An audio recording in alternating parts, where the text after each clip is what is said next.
Welcome into this episode of Mind on My Money presented by Argent Wealth. I'm Neal McCready, joined for the first time live here in the Clark Ford podcast by my good friend Martin Palomo from Argent. Martin, welcome into the show. How are you? Man, good. It's kind of cool to be here live, man. That's this is the first. Yeah. And now it's like people get to see all of our goofiness in living color. Yeah. It's a busy day here on MPW Digital. We'll be with you till no later than 11:45. 11:45 MPW Digital Extra will air. I've got interviews with Blake Topmeyer, Eddie Radosevich, and Ben Mintz as we get you ready for a big weekend of football. Of course, Oklahoma at Ole Miss Saturday at 11 a.m. It's the main topic of conversation over the course of the next several hours, but probably not going to be a big topic of conversation here on Mind on My Money. We should have, by the way, already someone asking in the thread about Blue Sky Live. We recorded this morning with Jeffrey Wright. Chase hopefully is loading that show soon, but I can't speak to that because it's in Chase's hands. It's not mine. I don't have the file. I couldn't do it if I wanted to do it. So anyway, tell you real quick, I'm coming to you. We're both coming to you for the first time from the Clark Ford Studios. Clark Ford is in Amory, Mississippi, 662-257-1900. Call that number. Ask for my good friend Corey Clark. Tell Corey what Ford product you're looking for. I was having this conversation with Corey just last week, actually, working on kind of getting ahead on got to get a different vehicle for our son before he does the college thing, because he's driving a vehicle that's great for driving around town, probably not great for driving any distances. So 662-257-1900. He'll help you as well. And Martin, before we get talking about stuff, what's going on at Argent? Stuff. Well, man, I'm actually up here for the next 2 days visiting with clients. So like I've said in previous shows, this is our busy season, and folks are wanting to meet, especially as we get kind of closer and closer to elections. Every meeting is having the conversation of, hey, like, what happens if X wins the White House or Y wins the White House? How's that going to impact portfolios? And I understand people have got some anxiety, rightfully so. No matter which side of the aisle you sit on. So just trying to have real data-based conversations versus emotional-based conversations with folks, and get the focus away from the gloom and doom and the fear which folks on both sides of the aisle have. So up here visiting our clients that are in North Mississippi. Actually, specifically, we're visiting our Oxford clients over the next couple of days. We've got a pretty big presence up here, which is nice. It gives me a chance to hang out with you, dude. In the office or in the studio, and I love being up here. Oxford's an awesome place to visit and hang out. So yeah, that's what we're doing, man. And if folks that are listening or watching, now I'm gonna have to change up my terminology. I guess people are able to do both of those. Yeah. It'll listen or watch. I'll load this in podcast form, literally within minutes of it ending. Sweet.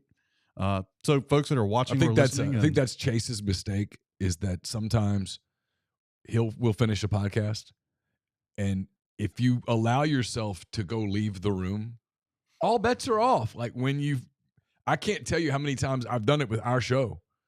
I have to wait for the Zoom file to process. Yep. And so I'm like, I'm going to go down, get a cup of coffee. I'm going to go down. Yep. Yeah, whatever. And then something comes up. Carson comes in the house. He's like, hey, did you hear about this? And we're having a conversation. Or, hey, I need to ask you about something. Or the phone rings and I get on a call. And next thing you know, I'm like, oh, shit, I forgot I did Mind on My Money 6 hours ago. And I have to go back and load it. And so if I just make myself do it right away, it gets done. And I don't have to worry about that popping up, because it's happened to me before, like 11 o'clock at night, going, oh my God, I forgot to put that podcast up. I mean, I've literally done it in the middle of the night. Like, oh God, I didn't. Pete's show, for example, it's a live stream show and it's a video show, but I have people that do listen to it. I can't imagine, but they do. And so I'm like, oh God, that's not up. And I've come up here at 2 a.m. and loaded the damn thing. I'm just so mad at myself. So, well, I haven't had to do that in a long time. So when we moved this podcast, off of the independent Mind on My Money channel and into MPW Digital, you've relieved me of those worries. So Yeah. I don't have a frame of reference anymore for, Yeah. forgetting to do it. I get to go on about my day. You're done. Talking with clients. I'm done. I just get on here and talk silliness for 45 minutes to an hour. But yeah, man, that's what we're up here visiting with folks. Just making sure everything stays on track. And, and if anyone wants to get in touch with us to have a conversation, they can call the office 601-957-0323 or email us info at myargent, ARGENT, wealth.com. By the way, our good friend Grind in the stream says that Chase has just uploaded the Blue Sky Live, so it's there for you. Chase was watching, and he's like, "Dang it, Neal!" Yeah, he's like, Neal called me out. And he has super fast email, booming Wi-Fi, gets it done. All right, so there's a lot going on in the world, but let's be real. I mean, the big topic of conversation, I think it's what everyone in our country is talking about, is this Eurozone activity stagnating in Germany, and it's causing weakness with France. And that I'm kidding. Everyone's talking. I was like, what in the hell are you talking the about? German bond yields, they rise after improved German data. Yeah. The U.S. and U.S. bond yields are up slightly too. Yeah. We can talk about that if you want to. Inflation has cooled, but Americans are still seething over prices, which may be a good place to actually start. Yeah. Going into we're 12 days from the election right now. Voting is basically opened everywhere. Kamala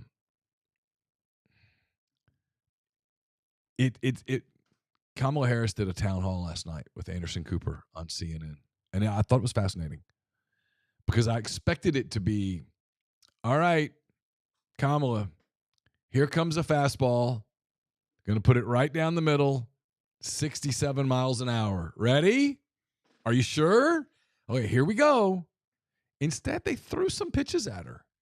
I didn't think she handled it particularly well. She can't answer questions. But she was asked some questions about price gouging and stuff, and she couldn't really go there. But I think this is interesting because I do think a lot of people, their vote is not going to be about immigration. It's not going to be about abortion. It's not going to be about whether Trump is a fascist. It's going to be about their pocketbooks. It's going to be about jobs. And it's going to be about the cost of gas, the cost of groceries, the cost of just everyday life. Like my parents are 82. They obviously don't have any kids at home anymore. Thank God they're not having to raise grandchildren or anything like that. It's just the two of them.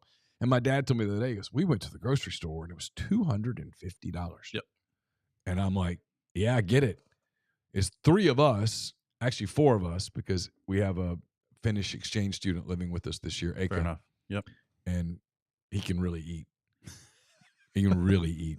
Wow.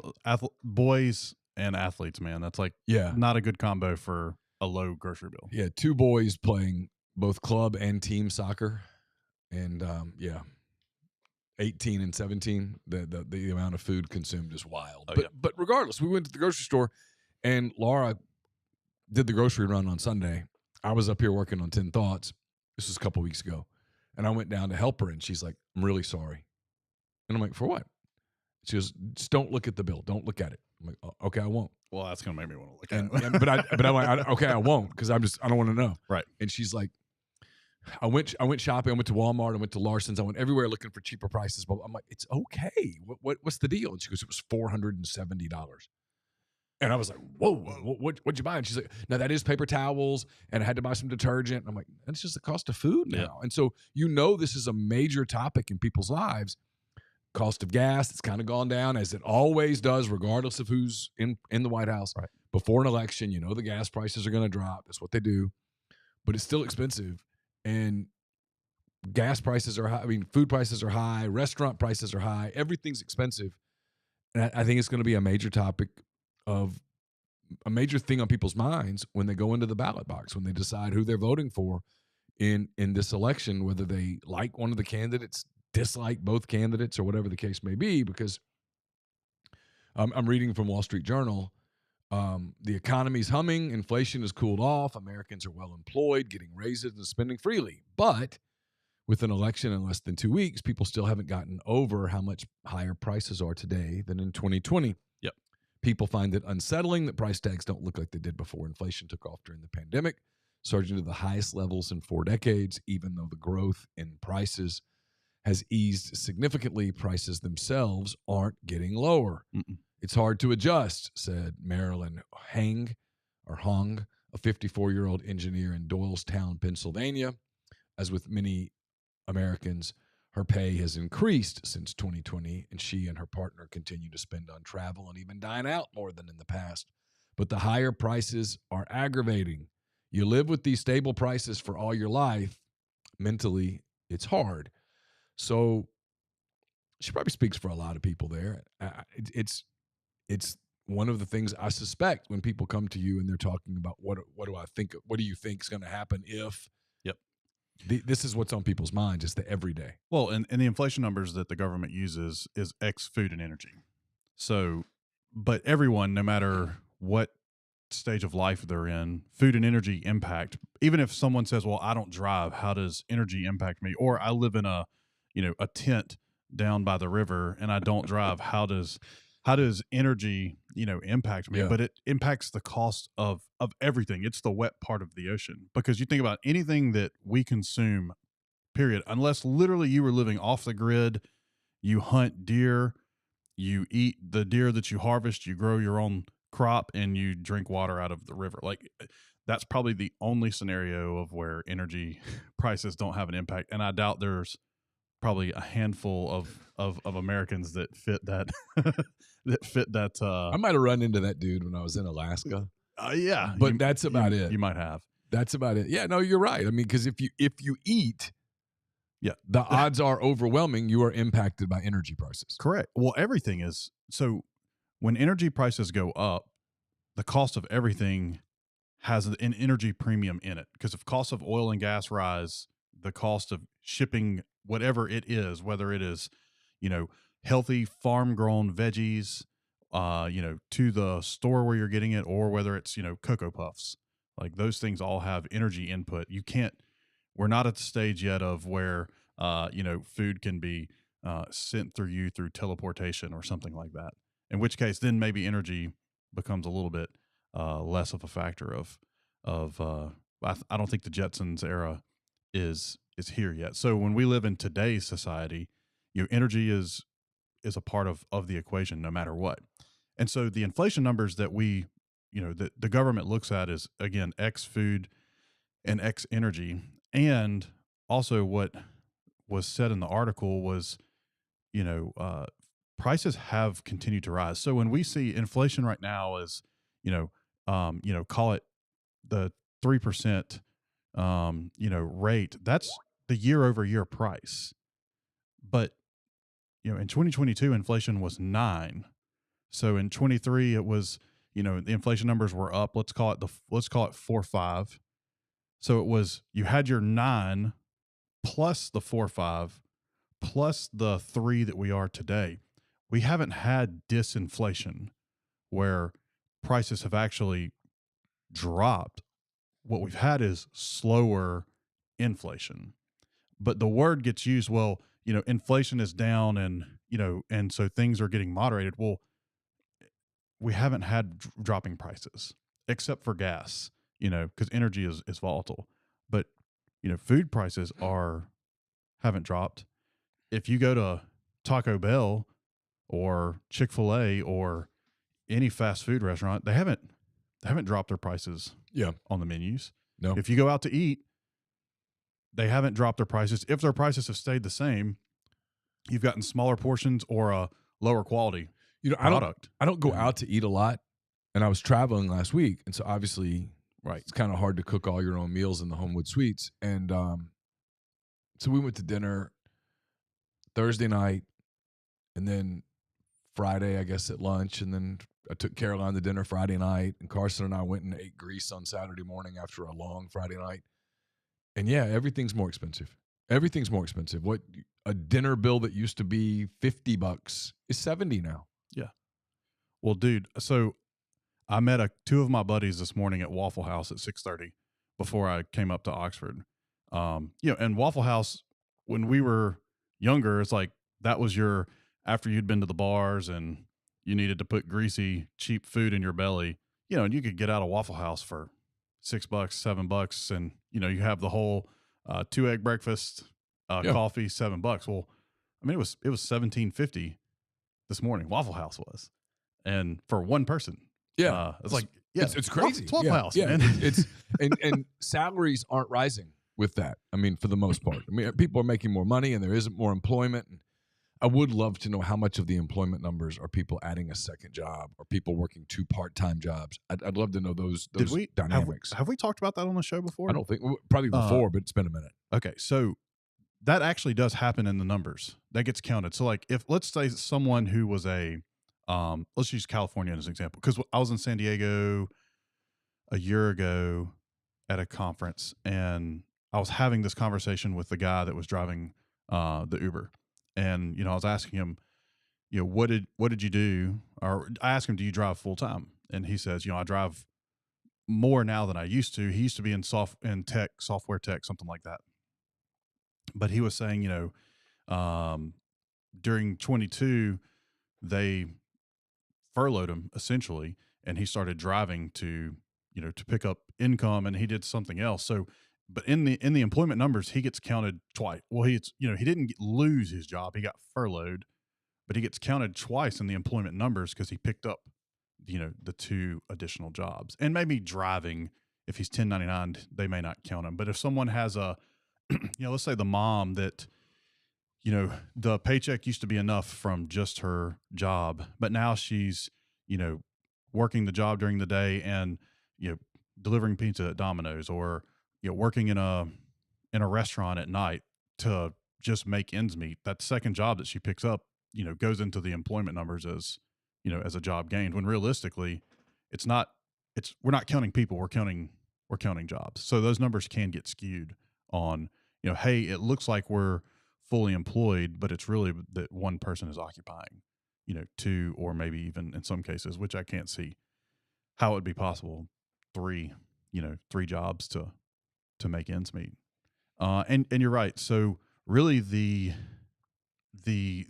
combatant to rising prices is that wages rise, so that folks are able to outpace the growing cost of living. And just what we've had since 21 is that just hasn't happened. Wages have not outpaced the rising cost of goods and services. Now, what will happen at some point is inflation will kind of stay in check at call it a 2.5, 3 number, and wages will increase for a period of time, maybe at 4 or 5%, and then it'll kind of everything will kind of get caught back up in the swing versus, when we had inflation at 9%, wage increases we're not going to catch up with that, like across the board. You might see it in some sectors, but not across the board. All right. So I can't remember whether we're doing this next Thursday or not. Are we good for next Thursday? I am not next Thursday. So I remember that. So this might be our last one before the election. So are we going to try to do an election night deal? Would that be possible or no? So I've had a lot of demand for it. Normally I tape with Pete Deweese, Pete's Pigskin Preview on Tuesdays. We've moved that back a day. We're going to do it on Wednesday. Carson has a soccer game. Last time they play Lafayette, it's at 7. So it'll be done by 9. If I do one, I'll go live like 9 o'clock, right? And so, yeah, if you want to jump on, I'll send you a eCam link. And my cam link will be trash compared to yours, but actually it'll be nighttime, so yeah, I won't have so much light flooding in the office. Yeah, you might be fine. It'd probably be good. So I would be totally down with that. Okay, well, we got a lot of people asking for it, so it's one of those things that probably figure out a way. All right. Grind does the immigration impact the prices, or is it a non-factor? Ooh, that's a great question. It's a great question. And so I'm going to go political on this one. Yeah, go. Immigration absolutely has an impact on inflation. And so when we have a lot of labor supply, that's generally kind of disinflationary. A shortage of labor supply is going to be inflationary because when there's a shortage, they're having to pay higher prices to labor, which in turn means that they're going to mark whatever it is that they're producing or servicing or selling, at a higher price. So I read a really interesting article that was produced by one of our vendors, a group that we buy investments with and through, and they wrote an article about the elections. About the candidates and what could potentially happen to the economy based on their economic policy. And what's really interesting is it looks like if you look at how the bond market has moved in the last couple of days, it looks like the bond market is signaling a Trump win, and I'm gonna explain that. Okay. So Trump's two big things that he has really beat his chest on is tariffs and increasing tariffs and deporting, illegal immigrants out of the U.S. Now, a lot of those illegal immigrants that are here are labor supply. So if he deports a lot of our supply of labor, inherently, just like we said a minute ago, is going to be inflationary. So the article kind of says that, hey, if Trump wins and those two things happen, it is possible that inflation could kick up again by about 1%. So folks say, okay, well, what does that mean? How does that impact me? Like, what 1% doesn't sound like a big deal. But where we are right now with, the Fed trying to manufacture this soft landing of this recession, if inflation goes back up, right now they're in a rate decreasing cycle. But if inflation kicks up, they're going to have to stop with the rate cuts. And it may not be that they, increase again, like go back up on rates, but they're going to have to, at minimum, they're going to have to pause. And they've telegraphed that they're going to cut rates by about 2%. So if he gets elected. Yeah, because I've had people tell me, speaking of Clark Ford, Corey may not appreciate this. He may not appreciate this. Yeah. We're sorry, Corey. I mean, there is some sentiment out there that, like, car rates, interest rates will go down on car loans and things of that nature. And obviously, that market is already beginning to get robust again. People have to drive. Yep. And that would lead to obviously more car sales. So Corey might not hate that. I mean, it's all tit for tat, right? I mean, supply, demand. As supply increases, and it is increasing, as supply increases and the rates go down, there's more incentive to purchase. Yeah. So if I pissed you off, Corey, I'm very sorry. I did not mean to.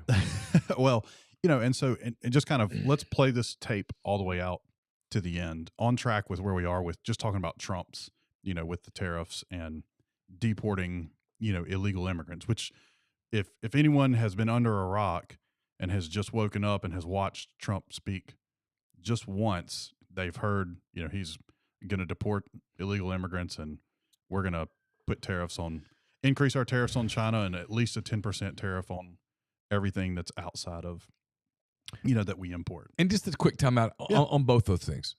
On the tariffs, this is where it's why I think not to jump around at all, it's why I think yesterday the hit piece on Trump and Hitler and all that didn't land.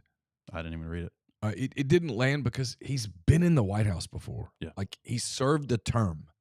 So people don't have to go, I wonder what a Trump presidency will be like. Well, we just had one 4 years ago. I mean, we had a whole term. Yeah. What he probably will try to do is if he knows he's going to have 2 years where he can get everything in that he needs to get in, he probably will get it done this time. It's why, frankly, we're not spending nearly enough time as a nation talking about the Senate races the House races. Yes. Because there's a difference between Trump or Harris with full power. Yeah, unfettered access. Or checked power. There's a big difference. I mean, it's monstrous. Correct. But anyway, with Trump, I think we have an idea what the tariffs will be because he did it before. Well, he said it too. Like, China, would take the tariff up to 60%. I mean, he loves to beat China down into the ground. But then he's also said, like, hey, every other country, we're not going to put a 60% tariff on you, but we're going to put a 10% tariff. And that's revenue that goes, I mean, it's positive revenue for, for our government. It's for the tariff. It's why Harris's answer was with the fact that it didn't resonate more and cause more problems for her was an indication that we have a country that doesn't understand money, that doesn't understand international relations. Right. When she was asked, what country do you view as America's biggest adversary? And without hesitation, like last night, she was asked multiple questions and she, you can see like recall the answer, spinning wheel. And this time she goes, Iran. I was like, what? Iran? That was the wrong answer. No, wrong answer, hun. Try again. Yep. I mean, the answer are is they a country we need to be concerned with? Of course. Yeah, but they're not our biggest adversary. No, our adversary is China. Correct. It's not Russia. It's not China Iran. Is the Russia of the 80s. Yes, I mean, it's China. Yes. So you sort of know how he'll do that. And then the other part of this is I know what Trump says on the stump bombastically. Right.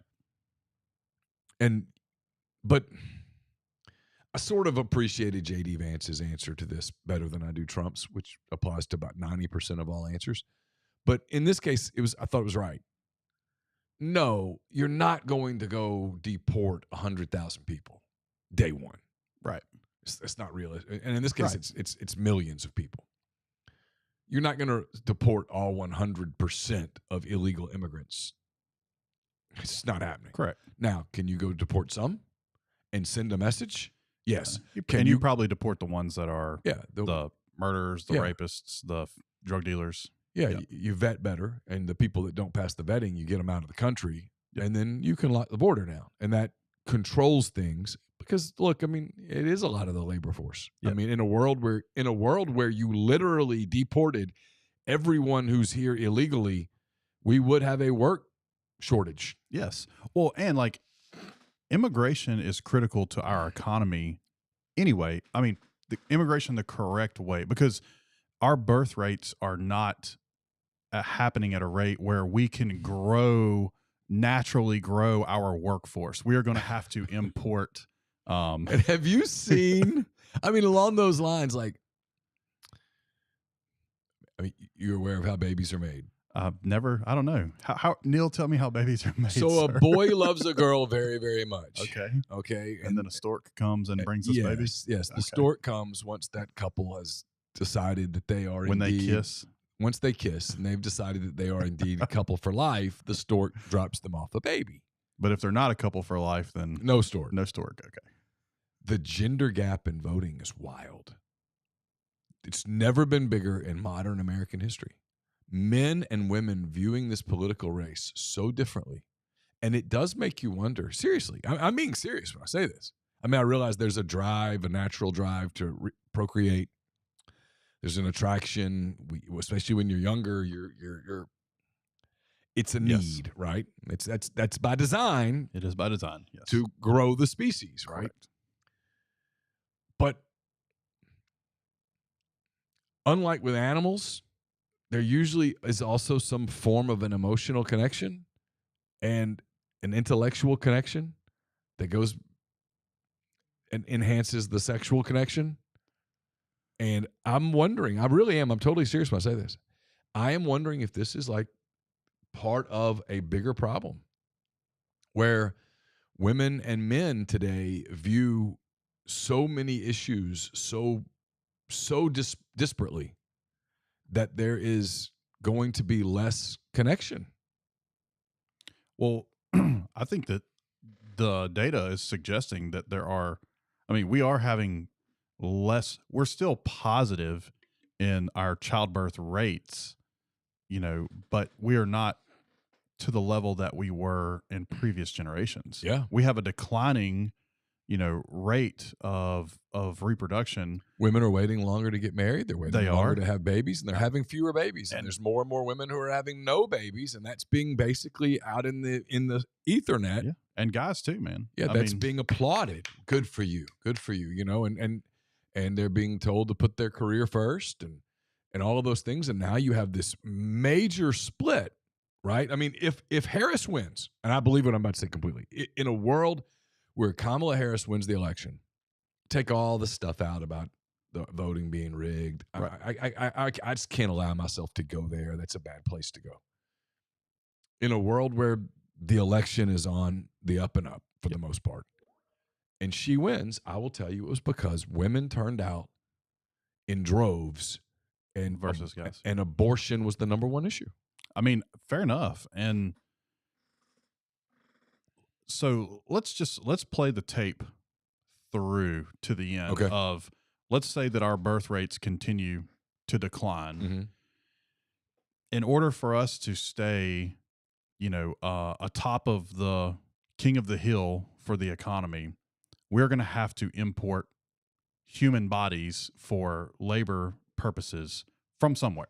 Yeah. If we're not growing them homegrown, we're going to have to get them from somewhere else. So you kind of look at, really, there's only one other country in the world that has accelerating birth rates. A lot of Asian countries are actually declining in birth rates. Germany is actually in negative numbers, not that they are slowing the rate of growth. They are actually, their population is shrinking. So like Germany is in, There's like a lack of testosterone. Is or in something. big trouble. Something's wrong. And Germany's they're going to have to make a correction to this problem also, because the German the German economy is the strongest economy in Europe. Like, they can't afford long-term labor shortages. They're also going to have to they're going to have to incentivize families to have more children or import labor also. But so if you kind of look at countries that have a growing population, India is really the country that we're going to look at and say, hey, this is a growing population. And this is going to sound so crazy coming out of my mouth, but if we're wanting to import labor from India, America probably needs to do some investing to say, like, hey, your education systems need some upgrading, and we're going to give some assistance there. Or Germany's going to say, hey, we want to help you create, even more intelligent, large workforce. Because a lot of India is very rural. I mean, there are some huge cities, Right. but it's very rural, and those areas are not getting, the education that the cities are getting. And of course, this is a worst case scenario type environment, but coming back to, how does America stay on the top of the economic powerhouse? One, we need birth rates to continue to grow. And if they're not, we're going to have to import, labor. And so, with going back to where, Trump, the two things that he said is going to be somewhat inherently inflationary, it won't be the whole time, but maybe for the first year or 2 years, if we have a click up of inflation, the Fed has to stop or pause, their rate cuts.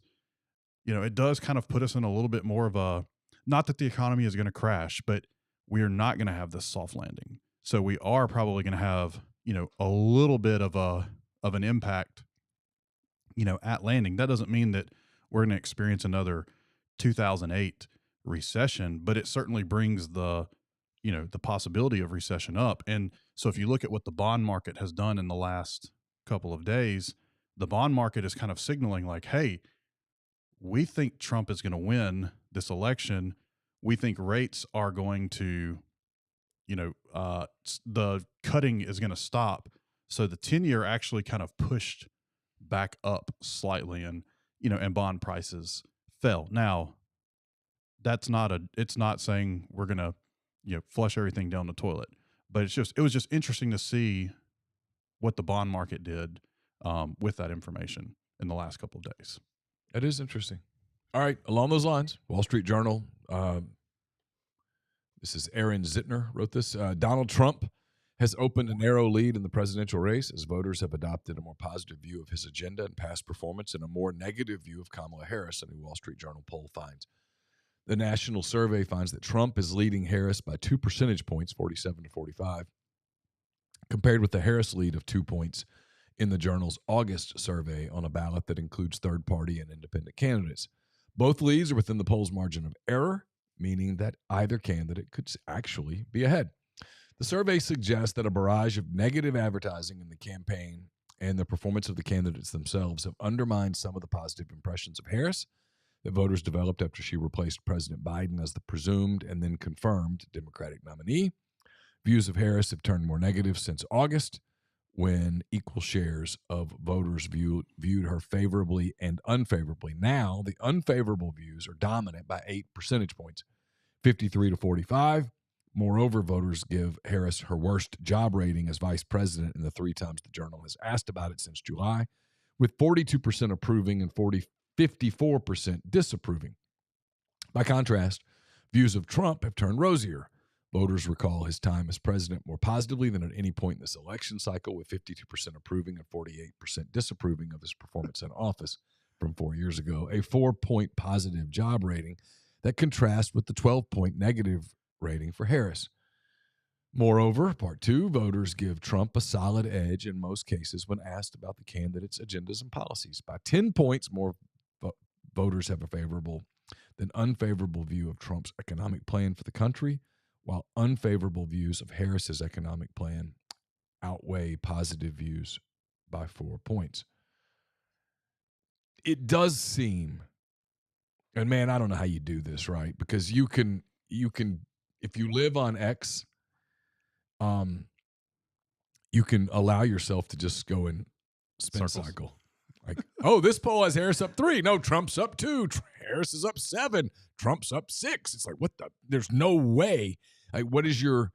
And then you'll see one. I saw one today. I won't name it because it's obvious that they're spinning. They had done a. Pardon me. They had done a poll about a week ago where the sample was Democrats +1. Well, this sample was Democrats +4.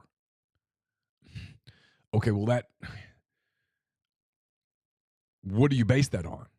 Did that large percentage of people suddenly flip Democrat? Did they new registrations? What is that? And they can't answer it. And you're like, okay, so someone crawled your ass from the White House saying, hey, change your methodology. Fair enough.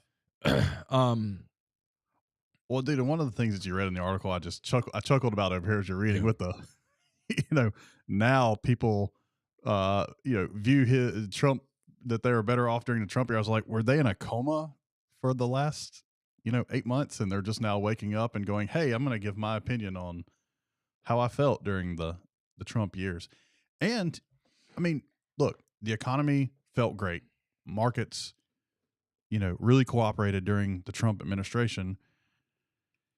I mean, the economy has been good during the Biden administration, and markets minus 2022 have done well during, the Biden administration. The big outliers is how the bond markets have performed during each of the administrations. And I'm not going to say that that's because oh my gosh, that Biden did something wrong with the bond markets. His was simply, hey, we pumped so much money into the economy during COVID, we created this inflation, and the Fed had to make an adjustment, and it crushed the bond markets during the time. But if you kind of look at both presidents' markets and economy during both of their terms, they were really actually pretty decent in both. But we didn't have as much inflation during the Trump administration, and that's probably why people say, like, hey, I had more money in my pocket at the end of the day because markets were good, but I had more money in my pocket, and they were right. But the inflation really came from unpopular opinion here. Started with Trump. I mean, Biden definitely finished it off. With creating the inflation. It was really both of their policies that created the inflation. So here's where we stand. On October the 24th, we've been doing predictions for, 8 months. I know, time has flown. I told you it would. I mean, I did. I get a lot wrong, but I told you this year was going to fly by. Yeah. And it did. And even walked us through, like, hey, kids are going to get out for school. summer's going to fly by. Football season's going to start. We're going to wake up. We're going to be in week 9, and all of a sudden it's election time. Because once you get to school time and football season time, in my world especially, I noticed it last week because Ole Miss didn't play, and I didn't have all the stuff. It was like, whoa, last week was weird. And then this week I'm right back into the routine. Every Monday is this. Every Tuesday is this. Yeah. Every Wednesday is this. And when you get like that, it just flies. Yeah. You fly and you look up and you're like, holy shit. A week from today is Halloween. Yeah. Well, and I look at it and say like, hey, I have things that I needed to be doing that have nothing to do with their personal stuff, have nothing to do with work. And I can't find the time to get my personal stuff done. Yeah. Because you're busy. And with the kids, even with football season, like Bella has, Friday night football. She's in the band. So Friday nights, we're doing that. Gia this year started cheerleading. So that was Tuesday nights. We have church on Wednesday nights. Monday night is my men's group. And it's like, dude, I look up and I have Saturday to get things done, but I want to watch college football on Saturday. Yeah. And so, my undisciplined self in that regard, I'm like, okay, I'm going to watch college football and I'm going to do this work. Yeah, I don't. No. I watch college football. All right, so here's where things stand. The Real Clear Politics national average, Real Clear Politics, for those who don't know, they basically take every poll out there, the reliable ones, the less than reliable ones, the slanted ones, the objective ones, and they basically just put it all in one big pot and stir it and see what turns out. But it's a decent gauge, and it may be because it takes everything into account. Right wing, left wing, everything. Maybe you get a decent idea. Yeah. So I say all that to say this. It's got Harris winning overall at 0.2. If you know anything about recent political history, if you're a Harris person and that number's accurate, you're toast. You're toast, and you know it. You know you're not winning. It's got Trump winning by 0.9 in the top battlegrounds, which is Nevada, Arizona, North Carolina, Georgia, Pennsylvania, Wisconsin, and Michigan. Yep. In those battlegrounds, it's got Trump up 0.2 in Michigan, 0.6 in Pennsylvania, 0.2 in Wisconsin, 1.5 in Arizona, 0.8 in North Carolina, 2.2 in Georgia. I'm waiting for it to flip to Nevada. But you're getting an idea here. If these numbers are basically accurate, Trump's winning. Yeah, those are not good for, especially Wisconsin, Michigan, Pennsylvania. In Nevada, it's got Trump up 0.7. That's devastating for her. Harris up 4.7 in Minnesota, Trump up 7 in Ohio. That they're even starting to list New Mexico and Minnesota and Virginia as, quote, toss-up states, even though she has comfortable leads. Yeah. I mean, I remember when Virginia used to be a battleground. Well, I remember it wasn't long ago when Ohio was a bellwether state. I mean, it was like, whoever wins Ohio, like in 2004, the election literally came down to Ohio between Bush and Kerry. Let me ask you this, because I've been I'm not on X. I'm on X, but I'm not active on X. And something popped up the other day. We've talked about it a little bit around the water cooler at the office. And I'm interested in your opinion on if you think that this was a real thing or if this was somehow manufactured. So it was this woman on X. She had her phone recording herself. She had been to a Trump rally in Wisconsin, was at a Harris rally. And she just said, hey, I just want to I've experienced one. I want to experience the other. And we're talking about in Wisconsin, in a battleground state, like big time. Kind of the fact that Harris is campaigning in Wisconsin is a little interesting to me. It is. It's because she should. It's it's not to interrupt you at all. No. What's fascinating is she's spending this Friday night in Houston, Texas. I said, what are you doing? And if we're defending some congressional races, y'all are done. Yeah. Anyway, go ahead. So, this woman is live. Or like recording herself, and she essentially says, I'm paraphrasing, I can't believe that, I've walked in and I'm going to assume this woman is conservative because she says, like, I've walked in They're talking about abortion and people are, cheering really loud. And she's like, it just kind of caught me by surprise. And then you hear, you know, after the crowd is kind of coming down and she's in the middle of the crowd, you kind of hear uh, a little bit of a comment being made. And then you can hear this guy, I guess these guys talking about, they were Trump supporters or they were plants in there that was talking about, Jesus is king, Christ is Lord. And she looks at them and says, I think you guys are at the wrong. Kamala looks at them and says, I think you guys are at the wrong rally. Yeah. It's hard for me to believe that she would fall for that and say that with cameras on her and Why? audio recording. Why is it hard for you to believe? Because that would be like the nail in the coffin. In my opinion, I would think that you kind of lose the Christian vote. But this is the problem with her in that regard. In a world where she doesn't win. I've told people this. I always like baseball end of the season, basketball, NBA the end of the season when the writers write the autopsies on their team. No, I'm serious. It's always fascinating because like what happens is as a beat writer, you're covering a Major League Baseball team for 7 months. Yep. Okay. I mean, like let's say I'm covering the Cubs. Well, the season kind of starts right around Valentine's Day, really. Pitchers and catchers report to Arizona. They go through a month and a half of spring. Then they go through a 6-month season. April, May, June, July, August, September. And then let's say it's team like the Cubs this year, they don't make the playoffs. The season ends on that Sunday, and usually you knew a couple weeks out that, hey, this team's not going to the playoffs. And so you start as a writer putting together what we call an obituary. Here's why this team disappointed. And you tell some anecdotes. Well, with Harris, you don't even really get to do that. This is a woman who's never run a successful campaign outside of California, which is a totally different world politically. And I don't mean left-leaning and stuff. I mean, there's a different machine. Republicans not beating you in California. Sure. When you run for an attorney general in San Francisco. You just have to have the support of the machine. And if you get it, you win. You're in. Yep, that makes sense. And so when she ran for president, she never got off the mat.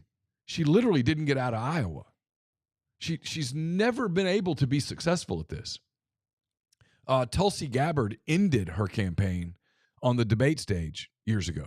Just demolished her. She had no answer. She's never been quick on her feet. She's never been good. And she got put on the ticket in 2020. She was one of Biden kind of put himself in a corner. He said, I'm going to put a woman of color on my ticket. I mean, his words, not mine. Yep. And he narrowed it down to like 3 choices. Susan Rice was one who was kind of Barack Obama's right-hand person. Had pretty good foreign policy chops. Probably would have made a better choice. I can't remember who the other one was. And then there was Harris. And they went with Harris because Harris was, the congressman from Georgia, African-American, very powerful, has been powerful in Washington for a long time, and his name is escaping me right now, but he pushed hard for Harris, and President Obama pushed hard for Harris, and so they went with Harris. And I think they thought that she would grow into this role over the 3.5 years, and she didn't. She really didn't. I mean, they gave her some assignments. She struggled. I think that Biden thought that she would become his buddy. She didn't. She immediately kind of backstabbed. It's just who she is. She goes through staff just like a butter through knife. I mean, a knife through butter. Just maybe that's one thing her and Trump have in common. Yeah, and so here we are, and you're in the crunch of this political race, and it shouldn't surprise anybody that she has slip ups over and over and over. And this is her problem in this race is that you're running against somebody. I mean, I always try to do this. Good luck finding people out there that you're like, hey, what do you think of Trump? You'll get people to go, oh, I love him. And you get people to go, I hate that bastard. Right. You'll very rarely, if ever, go, who? Trump. I don't know. I don't really know much about that guy. Everybody's got an opinion on Trump. This is very true. And so he can kind of get away with being crazy on the stage at times because we're used to it. I mean, Trump's been on the American political scene for 9 years incessantly. running for president, Yep. being president, running for president. Correct. He's been on the stage. Everybody kind of knows Trump. So if Trump says something crazy, the people that are for him go, ha, it's my guy. And the people that hate him go, see, I really hate him. Yeah. Nobody's in the middle. Well, nobody knew who Harris was. And so she gets the nomination after a soft coup. And the media does the honeymoon thing. Initially, her numbers spike because everybody's going, oh, isn't this refreshing? A person's running for president on the Democratic side who actually looks like she's conscious. And that was the bar. She looks like she's not a dementia patient. She looks like she's mentally with it. But then after that, and you knew this, and in fairness, like James Carville, the great Democratic guy, Raging Cajun, the strategist, he was like, hey, at some point now, you're going to have to add some meat. You're going to have to, you're not going to get through this campaign serving nothing but Halloween candy. Everybody's going to get their sugar rush. It's fun. And then after a while, they're like, I need a meal. I need a piece of, I need a protein. Yep. I need some potatoes. I actually would like a salad. I need something here. I need some vegetables. I need something that fortifies me. Right. And she's been unable to deliver that really with any consistency. And so she's angry. She's not good on the stage. You take the teleprompter away from her, and it's a disaster. It's why she's not doing Rogan. Trump really, he has a teleprompter, but the truth is Trump's biggest problem is he goes off the teleprompter, but he's not uncomfortable off the teleprompter. And she makes these critical errors like the one you just mentioned, and the media doesn't really cover it. And 4 years ago, Biden could sort of get away with this because there wasn't really any social media platforms to push back. Right. Well, now Elon, listen, in a world where Trump wins, one of the big stories is Elon Musk. Yeah. I mean, and I actually asked in the office the other day, I was talking to one of the guys in there, and I asked, like, is Elon, I don't feel like he's actually trying to pander for any position. I think that he's just like, hey, I am a very successful person. I can put some money behind, pushing a political party that I think is going to be most beneficial for me. And I feel like that's kind of, he's doing that really for self-interest versus not political self-interest, but like economic self-interest. No, I think it's a basic thing. I think he's for free speech. I think he's for the First Amendment. Yeah. I think that's all it is. I think he's for freedom of speech. And I think he bought Twitter on sort of a whim. And then he got in and he saw what exactly happened in 2020. And I think it infuriated him. I mean, I said this on the Josh Hendrickson show yesterday. It is the most underreported story in American history. What happened with Hunter Biden's laptop. Not what was on the laptop. Not that it exposed Joe Biden for being basically doing what most everyone in Washington does, which is to take their title and turn it into personal riches. The part that was the scandal that never really got fully reported, still to this day, completely unreported 4+ years later, is that the FBI knew about that laptop. They knew what was on it. They knew it was authentic. They knew the New York Post was working on a story because they had a tap on Rudy Giuliani, and he had been contacted by New York Post reporters working on the story. Wow. And they went to Twitter and to Facebook and to these platforms and told them there was this Russian disinformation story coming out to be on the lookout for it.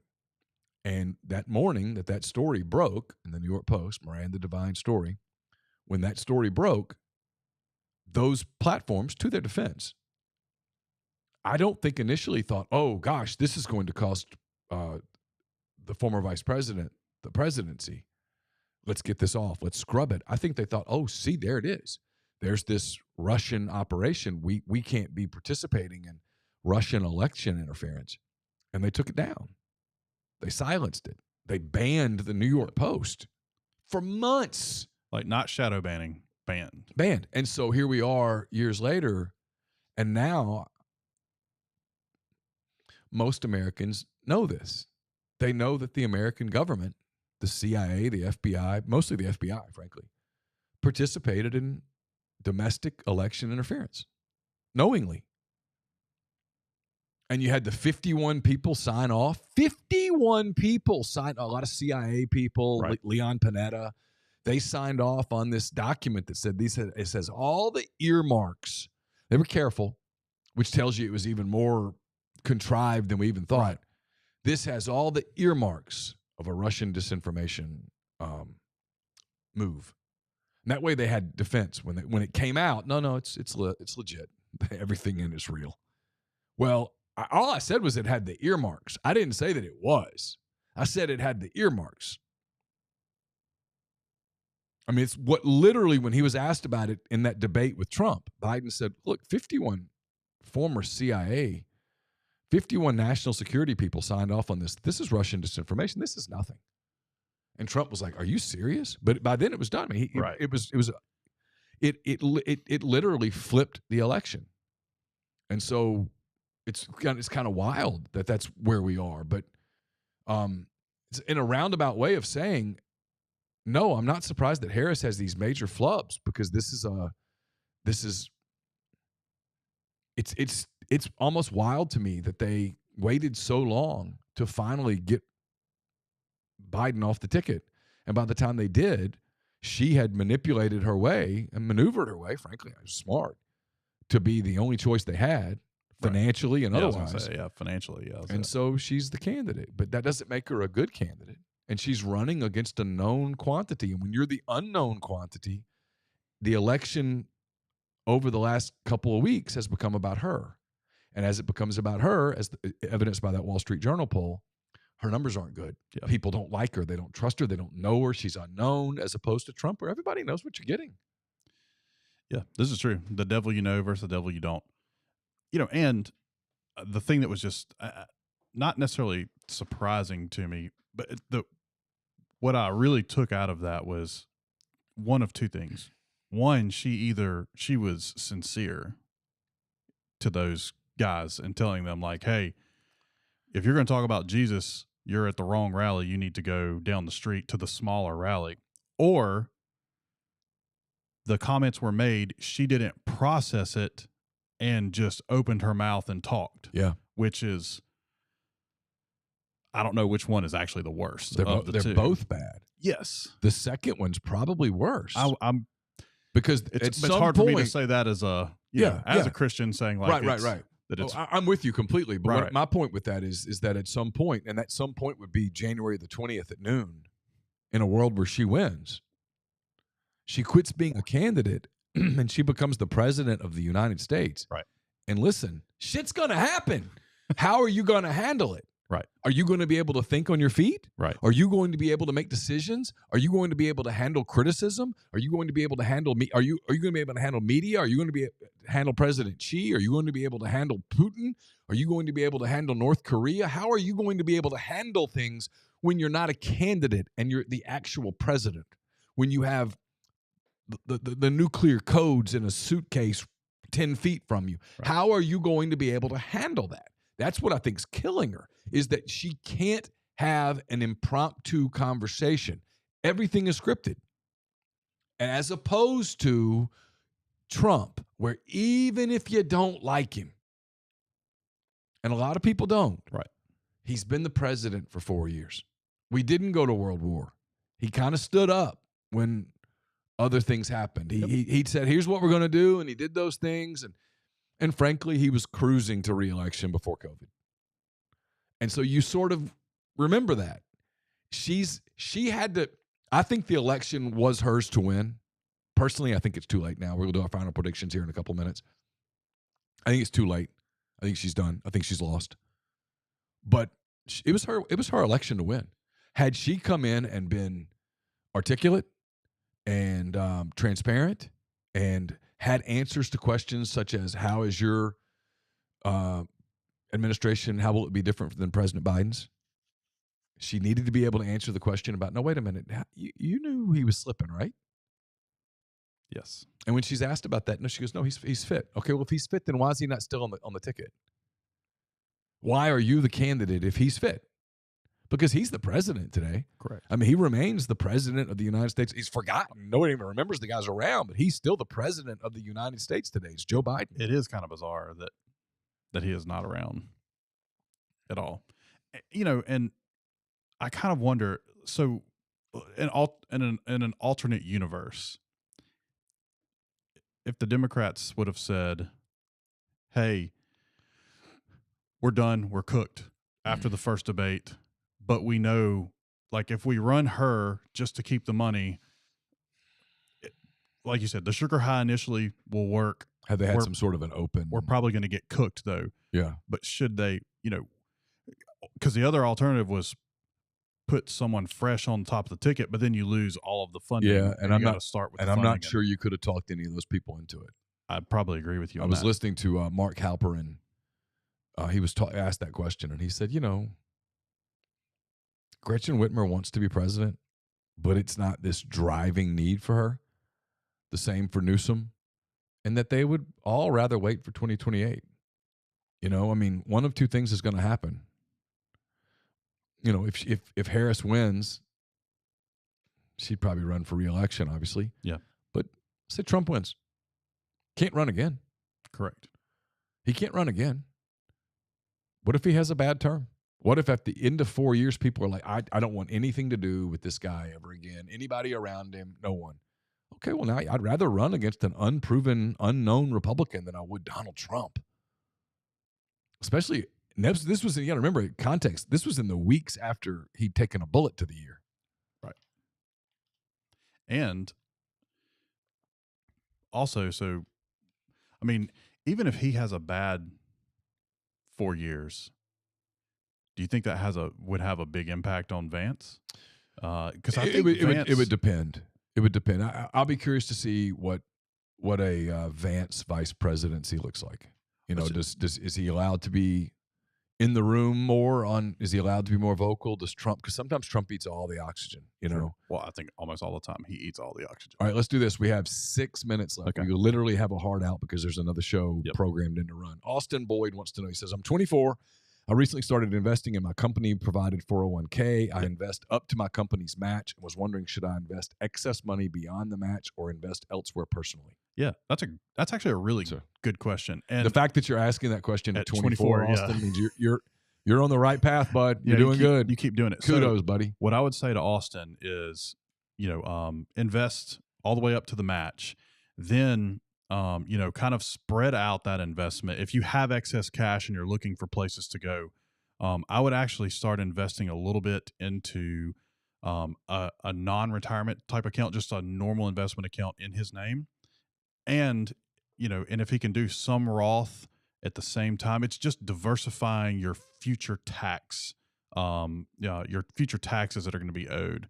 And also, so that in 40 years, when he's 64, he's got a more diversified assets, right, and more protection. Because the Roth is going to be, you taxed at zero at retirement. His employer, unless he's investing into the Roth, and the employer is going to be taxed at whatever ordinary income tax rates are.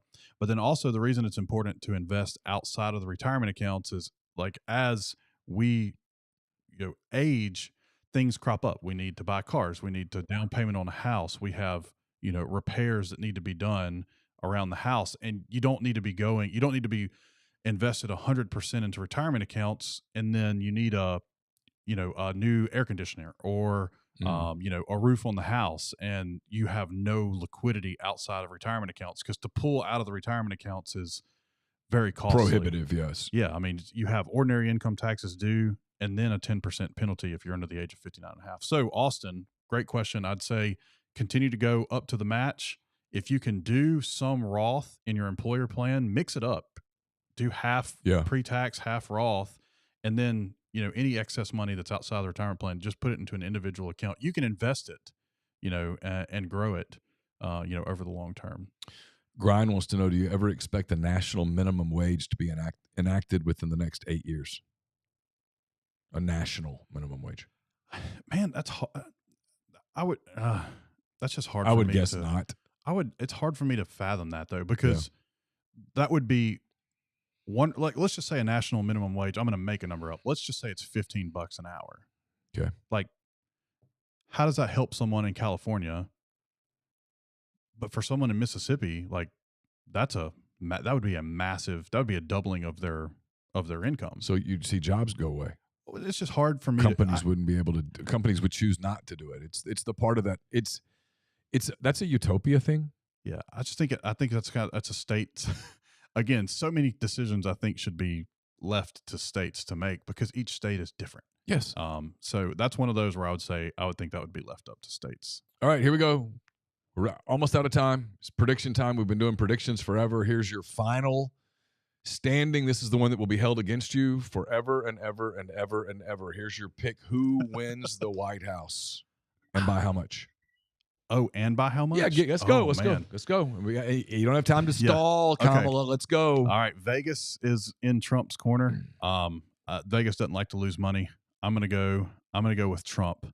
I'm gonna go Trump wins it because she is stalling a little bit right now. But I'm gonna say that it is a very small margin that he wins, and we don't have a final say on Tuesday. I think this thing goes into litigation, and they're hammering it out in court over the next month. I think Trump wins 312 to 226. Oh, you went in on electoral votes, electoral college. 312 to 226. That's a landslide. I don't think it's particularly close. I think the popular vote is going to be virtually neck and neck. I think he's going to win the overwhelming majority of the swing states. I agree with you that it's going to get litigated. There's going to be delays. I hate to break it to everybody. There's going to be another January 6th that might not be the same optic as the last January 6th, but it's going to be basically the same thing. You're going to have people threatening to not certify it and all of that stuff. We're going to go through all of that again. Yep. I hope for our nation's health that it is so wide that there's no debating it. Like, I would prefer whichever side it is, that it's something that's such a big difference that it's like, okay, this is done. We're finished. That's what I wish would happen, but I don't think that's reality. I'll say the Republicans have 51 in the Senate. Super close. If you told me that the Republicans lost something, I would tell you it's the Senate. And then the House is close. I think the House is really close. The independent in West Virginia is 100% going Republican. I think Montana, it's going Republican. It's going to go Republican. Keep an eye on Nebraska a little bit. It might flip Democrat. Yeah, there's some Republican candidates that are just bad. The Republicans ran some bad candidates. Carrie Lake says hello. I mean, they ran some bad candidates. And what's interesting is in those three Rust Belt states, the Wisconsin, Michigan, Pennsylvania. Yep. You saw senators that are Democrats that are hanging on to just narrow leads. Basically, kind of endorsed Trump a little. Like, hey, we worked with Trump. We did good things with Trump. And that told me internal data. It told me everything I needed to know about internal data. Yep. Their internal data is like, and Baldwin, the senator from Wisconsin, the Democrat, said as much, that the internals are not good. And now you see Kamala go into these states and these people won't appear with her. It tells me everything I need to know about those states. That's good. That's a good call. Martin, this is fun. I enjoyed it, man. Wish we could get you here more often. All right, stay tuned. We've got MPW Digital Extra presented by Rustic Revivals coming next. This was brought to you by our great friends at Argent Wealth. It's myargentwealth.com. Get in touch with them. See if he can help you a little bit the way that he just helped Austin, for example. Until next time, I'm Neal for Martin Palomo. Take care.